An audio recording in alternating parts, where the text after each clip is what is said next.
साहब, पल भर के लिए कल्पना कीजिए कि आप युद्ध के मैदान में हैं और आपके हाथ में कागजी बंदूक, कागजी तलवार है। तो अब आप परिणाम भी समझ चुके होंगे कि परिणाम क्या होने वाला है। साहब, एक ऐसा ही मजाक हुआ भारतीय युवाओं के साथ। शिक्षा के नाम पर केवल कागजी बंदूक और कागजी तलवार थमा दी गई, जो कि प्रैक्टिकल लाइफ सिर्फ कोसों दूर थी।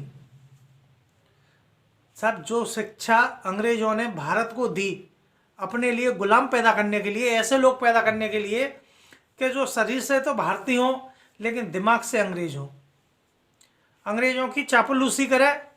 साहब, उस शिक्षा को हमने सेम रखा, उसमें बदलाव नहीं किया।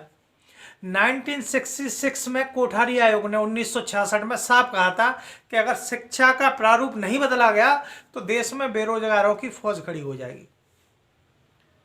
लेकिन साहब, पहले शिक्षा मंत्री मौलाना अब्दुल कलाम आज़ाद से लेकर और आज तक किसी भी शिक्षा मंत्री ने इसका प्रारूप बदलने की कोशिश ही नहीं की। साहब, राजनीति मानव विकास पर, भारतीय भविष्य पर इतनी हावी हो गई कि केवल स्वार्थवश लोगों ने, राजनीति लोगों ने अपना स्वार्थ देखा और भविष्य के बारे में, भारतीय भविष्य के बारे में कुछ नहीं देखा। साहब, हमें सीख लेनी चाहिए चाइना से। कम दामों पे सही, लेकिन मानव शक्ति का प्रयोग किया। लेकिन भारत में क्या है कि उसकी बर्बादी हो रही है, दुरुपयोग हो रहा है। आज भारतीय कहते हैं कि भारतीयों की कितनी भी देशभक्ति जाग जाए लेकिन सामान चाइना का खरीदेंगे। क्यों? क्योंकि भारतीय लोग आलसी हैं। लेकिन साहब, चाइना को यह नहीं पता कि भारतीय लोग आलसी नहीं है, उनके साथ शुरू से छल होता आ रहा है। शिक्षा के नाम पर केवल कागजी बंदूक दी जा रही है। हम बनना तो चाह रहे हैं इजराइल, लेकिन साहब, जो बेसिक है, जो जमीन है शिक्षा की या किसी भी देश के विकास की, उसमें हमने कोई बदलाव नहीं किया। अकबर ने साहब फलाना किया, हुमायूं ने ये किया, बीरबल ने ये किया। कि मैं जानना चाहूंगा ये प्रैक्टिकल लाइफ में जीव का उपार्जन का साधन बन सकती है क्या?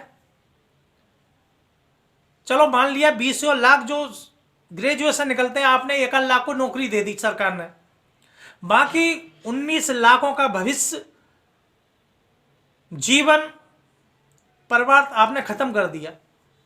क्योंकि वो छोटा काम, लेबर क्लास काम कर नहीं सकता, क्योंकि वो शिक्षा की डिग्रियां दे दी, उनके हाथ में बंदूक है, वो ये समझ रहे हैं हमारे हाथ में बंदूक है।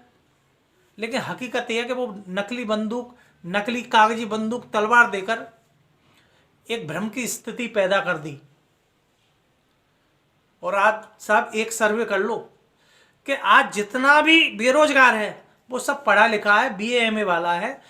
मजदूर आदमी कम पढ़ा लिखा, आप लोग भले उसे कम पढ़ा लिखा कहो, लेकिन उसमें प्रैक्टिकल नॉलेज है, वो प्रैक्टिकल पढ़ा लिखा है, वो आज बेरोजगार नहीं है। 300 कमा रहा, 200 कमा रहा, 500 कमा रहा, पर कमा रहा है। हिंदुस्तान कविता मंच चैनल पर आपका स्वागत है। हमारे वीडियोस को देखने के लिए चैनल को सब्सक्राइब करें, हमारे अन्य वीडियोस देखने के लिए बेल आइकन पर क्लिक करें और अपनी वीडियोस को इस चैनल पर प्रसारित करने के लिए डिस्क्रिप्शन पे दिए गए नंबर पर कॉल करें।